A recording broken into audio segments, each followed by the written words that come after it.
चिंताजनक स्वास्थ्य हालात और पूर्णबंदी के कारण कामकाज ठप हो गया, अर्थव्यवस्था और सुस्त हो गई। वहीं कारोबारियों की मुसीबत भी बढ़ गई, जिसके बाद आज सभी की नजरें जीएसटी काउंसिल की बैठक पर टिकी थी। आज जीएसटी परिषद की 40वीं बैठक हुई, जिसमें सरकार ने कारोबारियों को राहत दी है। तो क्या कुछ खास रहा इस बैठक में, आइए जानते हैं इस रिपोर्ट में।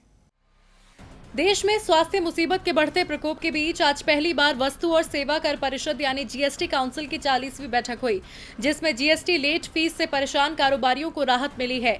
बैठक में छोटे टैक्स पेयर्स को राहत देने पर सहमति बन गई है। इनमें अगस्त 2017 से जनवरी 2020 तक के लिए जीएसटी रिटर्न दाखिल नहीं करने पर लगने वाली लेट फीस को माफ करने का फैसला हुआ है।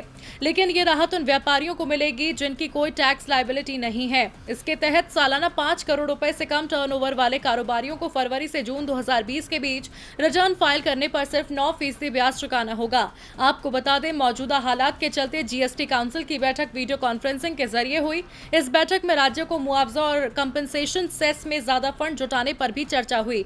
वित्त मंत्री निर्मला सीतारमण ने कहा, जुलाई 2017 से लेकर जनवरी 2020 तक की बहुत सी रिटर्न फाइलिंग लंबित है। ऐसे में जिन्होंने रिटर्न नहीं भरा है, उनसे किसी तरह का विलंब शुल्क नहीं लिया जाएगा। जीएसटीआर 3B को लेट से फाइल करने के अधिकतम शुल्क के लिए 500 रुपए की सीमा तय की गई है।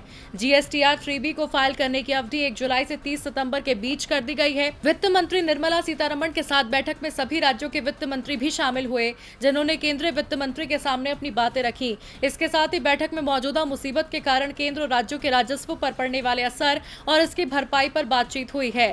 टैक्स और रिटर्न दाखिल करने की तारीख आगे बढ़ाने से सरकार ने अप्रैल और मई के जीएसटी कलेक्शन के आंकड़े जारी नहीं किए हैं। गौरतलब है कि इससे पहले मार्च में हुई जीएसटी काउंसिल की 39वीं बैठक में भी स्वास्थ्य मुसीबत को लेकर अर्थव्यवस्था पर पड़ने वाले प्रभाव को लेकर चर्चा हुई थी। उस दौरान भारत में स्वास्थ्य समस्या के मामले बेहद कम थे और पूर्णबंदी का भी फैसला नहीं लिया गया था। डीबी लाइव की रिपोर्ट।